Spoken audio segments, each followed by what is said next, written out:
There is a version of you that you haven't met yet. A version calmer, harder, more exacting, and so relentlessly consistent that if you met him today, you would struggle to recognize him. Not because he is louder, not because he is cruel, but because he no longer bends where you still collapse. And that kind of presence can be unsettling. So ask yourself the real question: why haven't you met that version yet? Is it because you are incapable?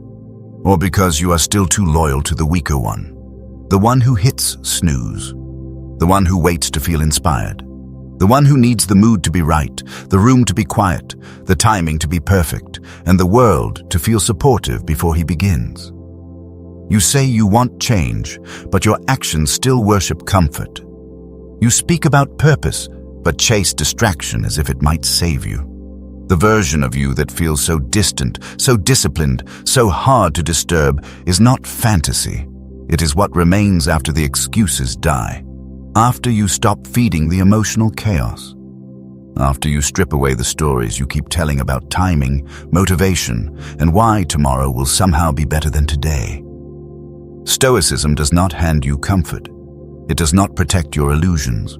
It removes them. It places you in front of yourself and asks a brutal question. Are you who you claim to be, or are you still living in rehearsal? The Stoics believe that virtue is action, not intention. That freedom is not granted. It is earned through self-command, through repeated choices, through the refusal to betray yourself for temporary relief. And if you are still here, still listening, then some part of you is ready. Ready to stop negotiating with weakness, ready to stop asking for permission, ready to stop living beneath your potential just because comfort knows your name.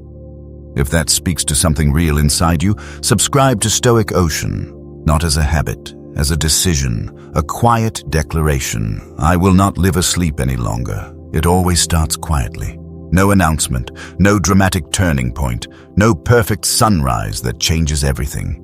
Only the subtle death of something that once controlled you. At first, you barely notice it. The internal voice, the one that always asked how you felt, whether you were tired, whether today was really the right day, starts losing its grip. Not because it disappears, but because you stop treating it like authority. You no longer argue with it. You do not bargain. You do not soothe it with promises of tomorrow. You do not let it stall your life with polished excuses. You just move. The alarm rings, and you rise. The task appears, and you begin.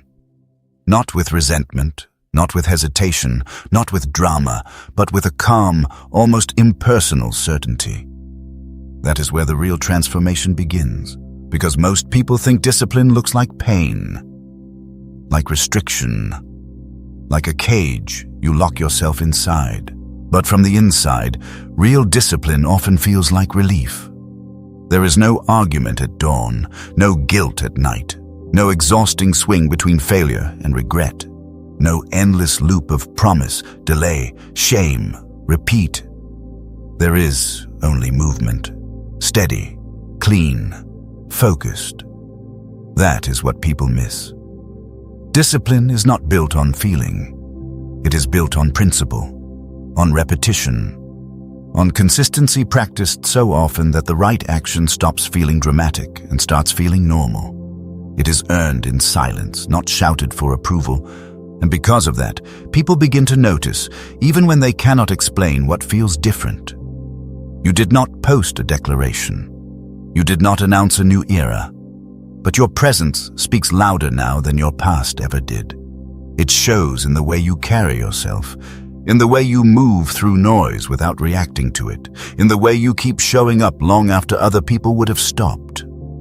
That is what unsettles them. Not cruelty, not arrogance, but the fact that your consistency forces them to feel the weight of their own excuses.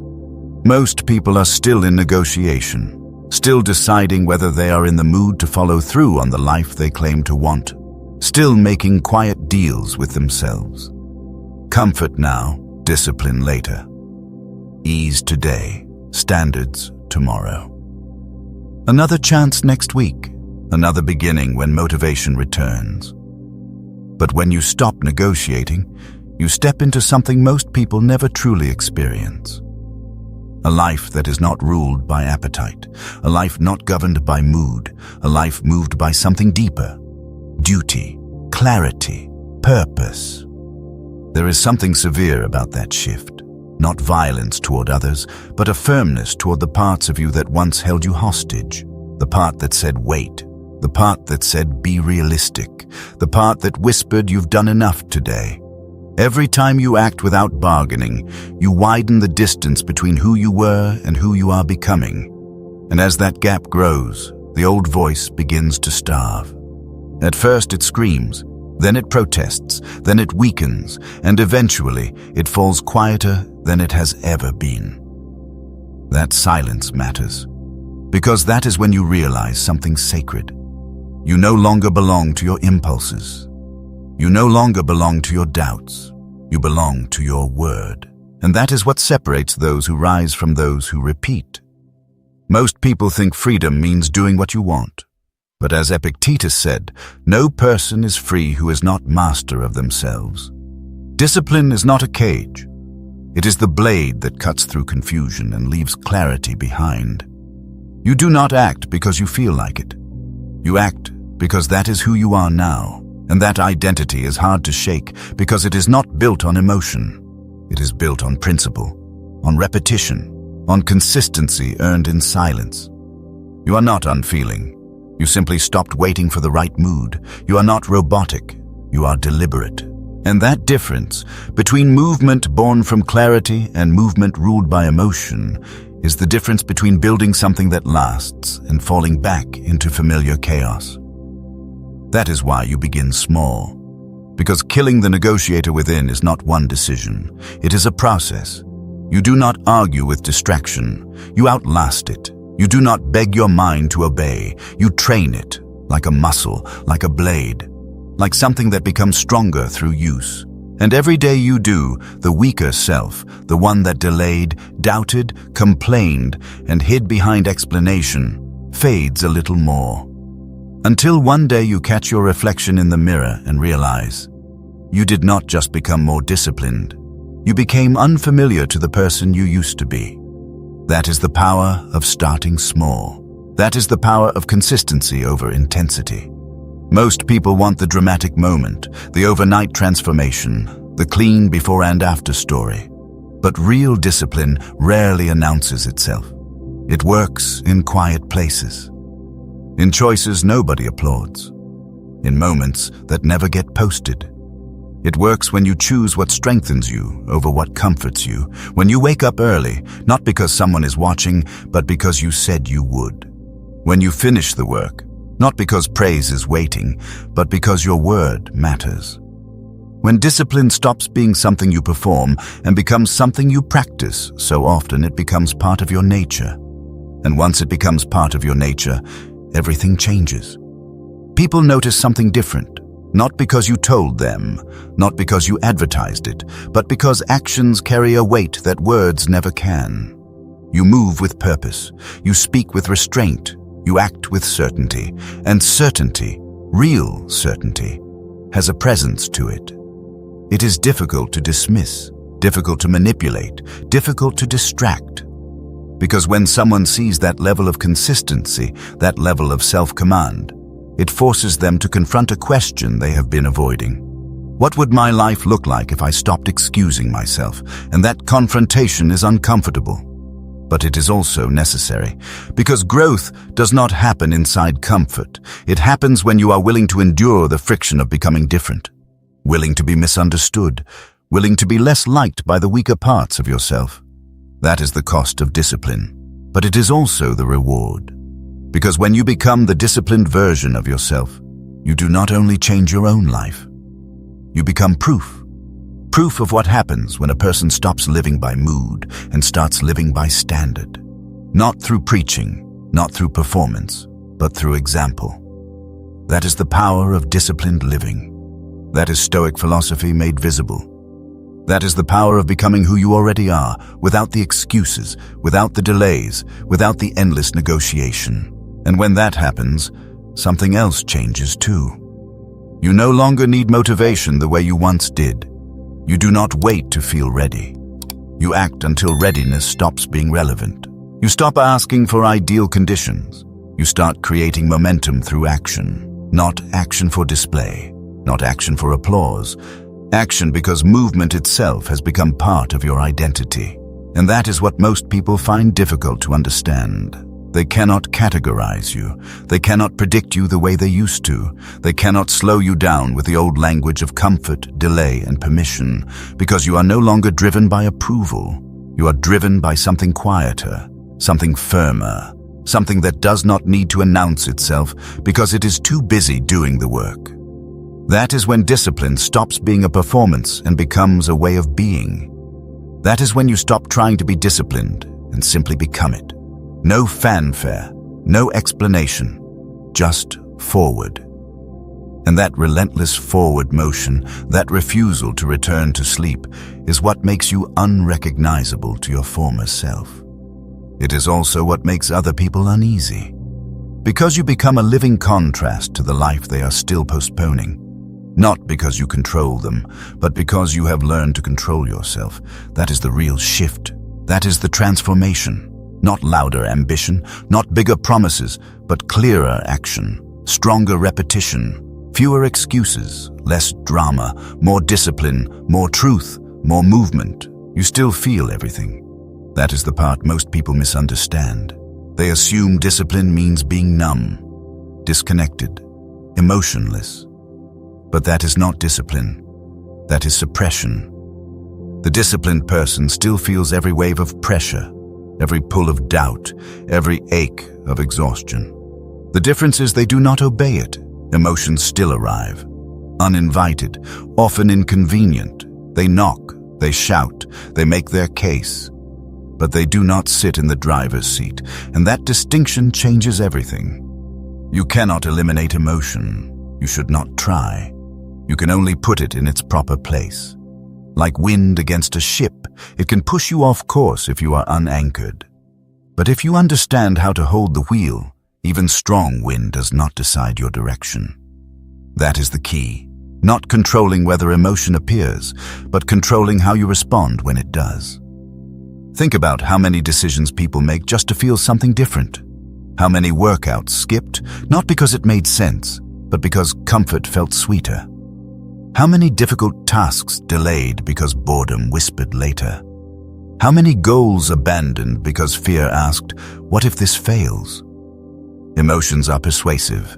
They borrow the language of reason. They sound intelligent, protective, practical. And unless you have trained your mind to pause, to assess, to hold your ground, you will believe them again and again. The disciplined person still hears those same voices, but they have developed a second voice.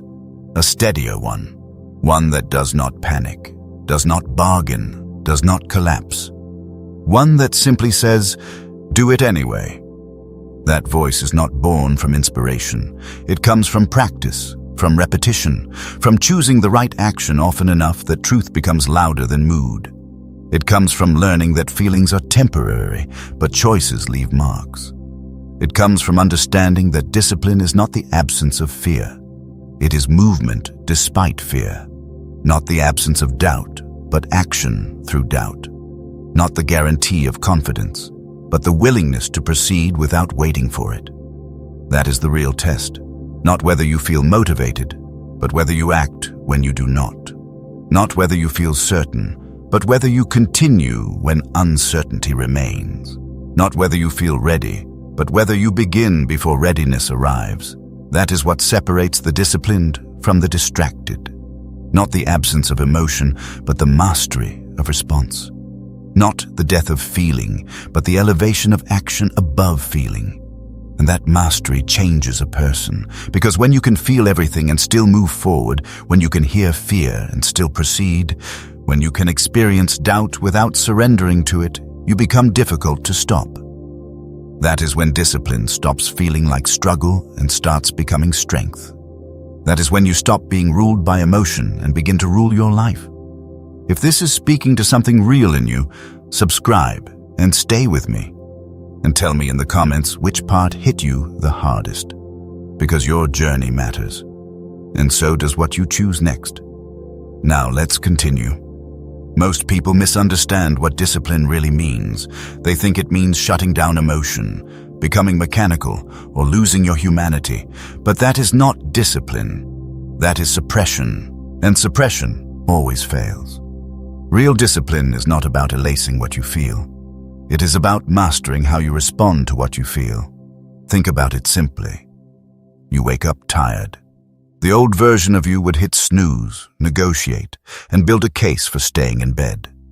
The disciplined version feels that same tiredness, acknowledges it, and rises anyway. Not because tiredness has disappeared, but because tiredness is not a command. It is only information. You feel anxious about a project. The old version of you would delay, avoid, and hide inside distraction. The disciplined version feels that same anxiety, recognizes it, and proceeds anyway. Not because anxiety has no force, but because anxiety is not an order. It is only a feeling. You feel doubt about your path. The old version of you would question everything, second-guess each decision, and search for reassurance. The disciplined version feels that same doubt, understands it, and continues anyway. Not because doubt no longer visits, but because doubt is not permission to stop. It is only a thought. That is the difference. The disciplined person does not eliminate emotion. They acknowledge it, they understand it, and then they act according to principle, not according to mood. That is where mastery begins. Not in becoming numb, not in becoming cold, but in becoming less obedient to every passing emotion. They have developed what you might call a second voice. The first voice is immediate. It feels everything. It reacts quickly. It wants relief now. It speaks the language of impulse, fear, comfort, and avoidance. That voice will always exist. It is part of being human, but the disciplined person has trained another voice. A steadier one, a quieter one. A voice that does not panic when emotions surge. A voice that does not bargain when things get difficult. A voice that does not collapse the moment discomfort arrives. A voice that simply says, "Do it anyway." This second voice does not come from motivation. It does not come from inspiration. It comes from practice, from repetition, from choosing the right action often enough that truth becomes louder than mood. It comes from learning that feelings are temporary, but choices leave marks. It comes from understanding that discipline is not the absence of fear. It is movement despite fear. Not the absence of doubt, but action through doubt. Not the guarantee of confidence, but the willingness to proceed without waiting for it. That is the real test. Not whether you feel motivated, but whether you act when you do not. Not whether you feel certain, but whether you continue when uncertainty remains. Not whether you feel ready, but whether you begin before readiness arrives. That is what separates the disciplined from the distracted. Not the death of feeling, but the mastery of response. Not emotional suppression, but emotional placement. Feeling is allowed, obedience is not. And when you learn that difference, something changes. You stop being dragged by every inner weather shift. You stop mistaking temporary emotion for permanent truth. You stop giving every mood the authority to rewrite your life. That is when discipline stops feeling like struggle and starts becoming strength. Because when your actions are no longer dependent on how you feel, you become predictable in the best possible way. Predictable to yourself. Predictable in your commitment. Predictable in your standards. Predictable in the promises you make and keep. That kind of predictability is not boring. It is powerful. It is the foundation of everything you build. It is the bedrock of who you become. Most people cannot trust themselves. They set intentions and break them quietly. They make promises in one mood, then abandon them in another. They plan, delay, restart, and repeat, and after enough repetition, they stop believing their own word. But when you become predictable to yourself, that changes. You stop waking up wondering whether you will follow through. You stop spending half your energy trying to convince yourself to do what you already know must be done. You decided already. And because you decided, you move. That is efficiency. That is peace. That is self-respect in visible form. When something is already decided, energy stops leaking through internal debate. You do not waste the morning renegotiating your standards. You do not ask your mood for permission. You just move like gravity, like seasons, like something that no longer needs to explain itself. And piece by piece, brick by brick, you earn something that cannot be faked. Self-respect. Not confidence borrowed from praise. Not self-esteem inflated by attention. Self-respect. The kind that comes from knowing you can rely on yourself. The kind that steadies you when no one is watching. The kind that becomes your backbone. It is easy to set goals. Everyone does that. It is easy to talk about ambition. Everyone has some version of that too. But it is rare to see someone quietly building every single day. Even when no one claps. Even when the results are still far away. Even when the work is repetitive, thankless, and slow. That kind of person starts to move differently. They do not rush to prove themselves. They do not over-explain their intentions. They do not talk much about their discipline because they do not need to. The proof is everywhere. In their health, in their habits, in their tone, in their ability to stay calm when others unravel. Because someone who has learned to govern daily actions eventually gains influence over the shape of an entire life. And when people witness that kind of consistency, they do not always admire it. Sometimes they resist it. Sometimes they mock it. Sometimes they misread it. Because seeing someone so steady, so focused, so unwilling to bend for comfort, forces them to face their own gap between intention and action. It reminds them of all the times they said they would change and did not. It reminds them of all the promises they quietly abandoned. And that reminder is uncomfortable. But that discomfort does not belong to you. Your job is not to make other people comfortable. Your job is to become someone you can respect, to build the life you are meant to live, to act in alignment with your values, whether anyone understands or not. That is the power of detachment. Not detachment from caring, but detachment from needing applause. Not detachment from connection, but detachment from needing approval before you continue. Not detachment from people, but detachment from the hunger to be praised, explained, validated, or received in a certain way. When you can act without needing recognition, without needing support, without needing to be admired, that is when you become freer.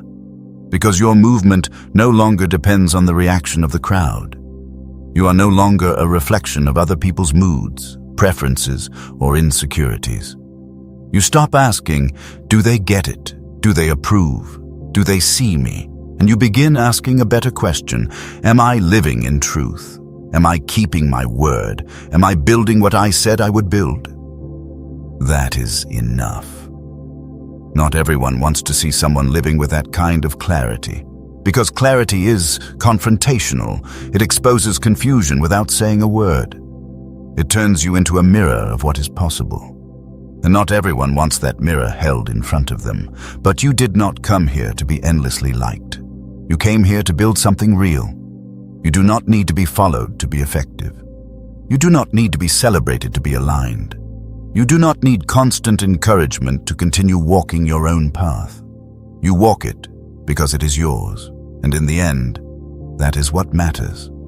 Not whether everyone understood you, not whether everyone approved, but whether you lived without bending every time pressure arrived, whether you stayed true when comfort called, whether you kept building quietly, consistently, alone if necessary, but never falsely. That is the kind of life that lets you sleep with peace. Because you know you did not betray yourself. You did not collapse into convenience. You did not keep waiting for permission to become who you are. You built quietly, consistently, and in that consistency, you became free.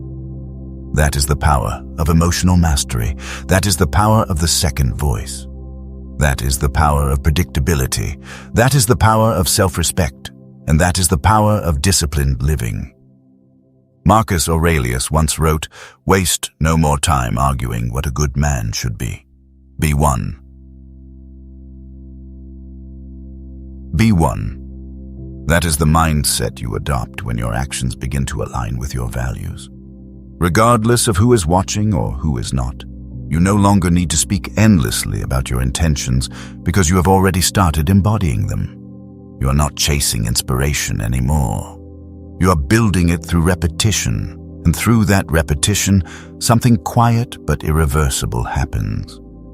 You become someone others can rely on, yes, but more importantly, someone you can rely on. That is the shift. That is the beginning of real transformation. When you stop needing external validation and start generating inner certainty through repeated action. When you stop waiting for perfect conditions and begin creating order anyway. When you stop asking whether the mood is right and start asking whether the action is right. That is when discipline stops feeling like effort alone and starts feeling like identity. You are no longer trying to become a disciplined person. You are becoming the kind of person who does not argue with what must be done. Without fanfare, without applause, without reward. Just forward.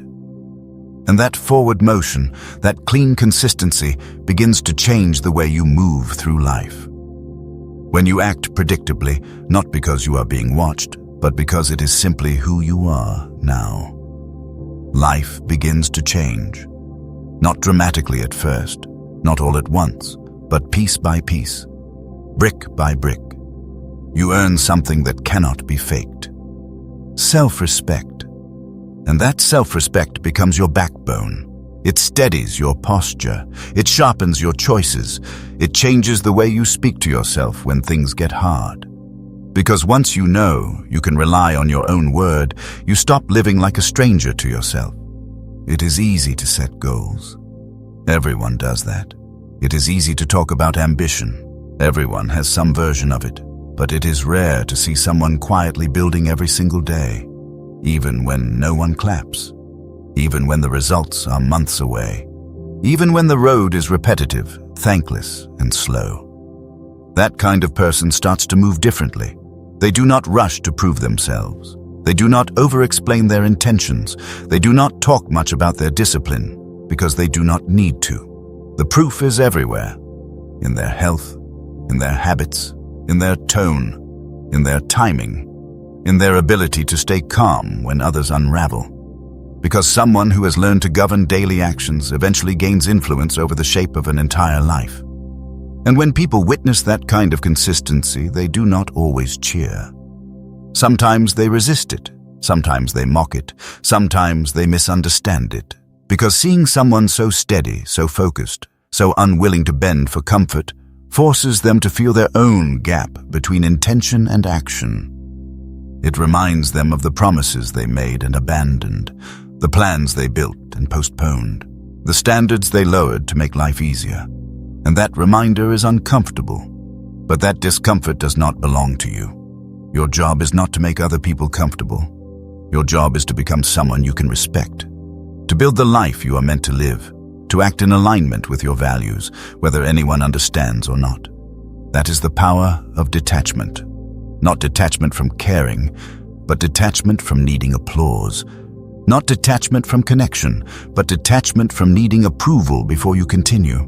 Not detachment from people, but detachment from the hunger to be praised, explained, validated, or received in a certain way. When you can act without needing recognition, without needing support, without needing to be admired, that is when you become freer. Because your movement no longer depends on the reaction of the crowd. You stop asking, do they approve? Do they understand? Do they see me?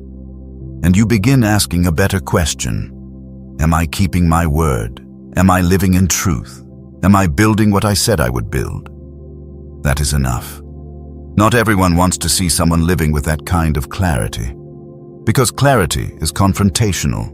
It exposes confusion without saying a word.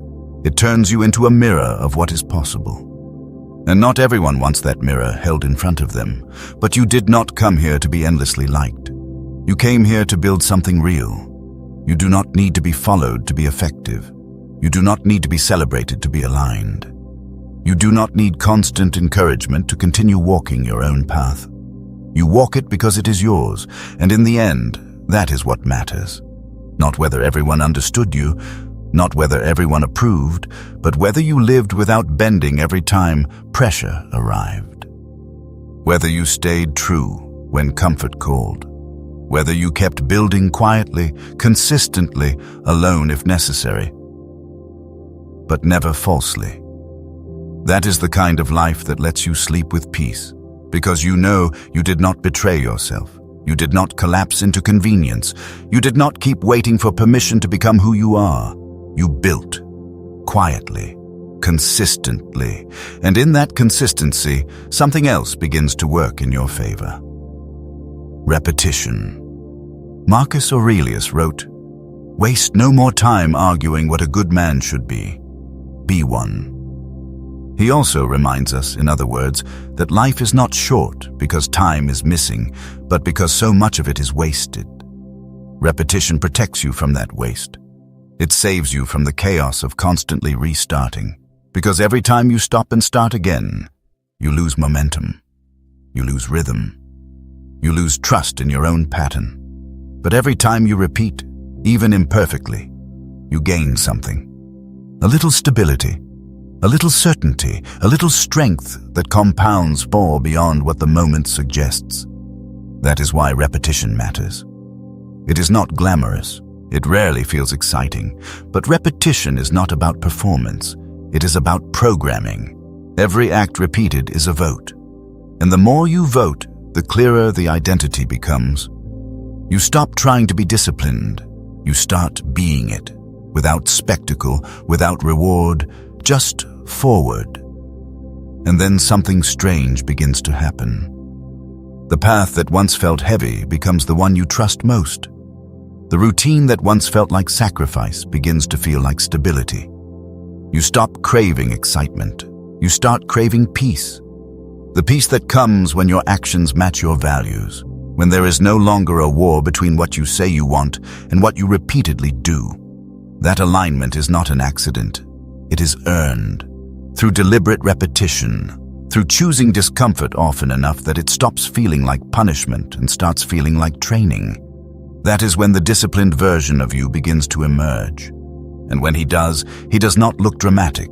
He looks grounded, solid, reliable. He walks with purpose. He acts with restraint. He speaks less, but what he says carries more weight because there is work behind the words. There is proof behind the calm. There is structure beneath the surface. He does not ask to be recognized. He earns respect quietly over time. And when that respect arrives, it does not feel borrowed. It feels deserved because you built it day by day, choice by choice. Discipline is not built in one day. It is built in every day, in every choice that says, I will do it again, even when it is hard, especially when it is hard, because that is when it matters most. That is when repetition stops being mechanical and becomes moral. That is when consistency stops being a habit and becomes character.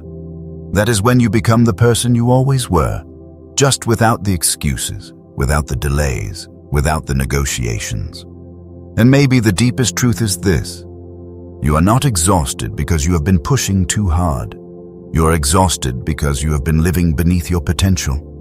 It is not only the workload that drains you, it is the weight of compromise. It is waking up with a plan and letting it slip before noon.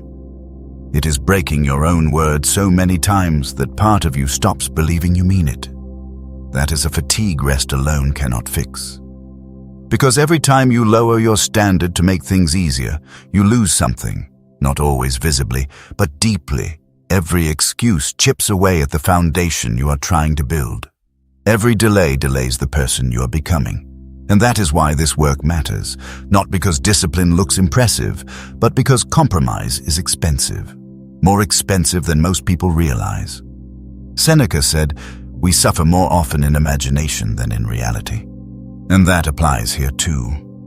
The transformation is not about becoming someone else. It is about becoming who you already are, just without the excuses, just without the delays, just without the negotiations, just with action, just with consistency, just with discipline. That is the power of Stoic philosophy. That is the power of repetition. That is the power of becoming someone you can trust. If this spoke to something real inside you, subscribe to Stoic Ocean for more Stoic wisdom each week, and leave a comment with the part that stayed with you most. But more important than any comment, begin again, quietly, clearly, without announcement, because the question is not whether the disciplined one exists. He does. The question is what you will do the next time your life asks you to be him.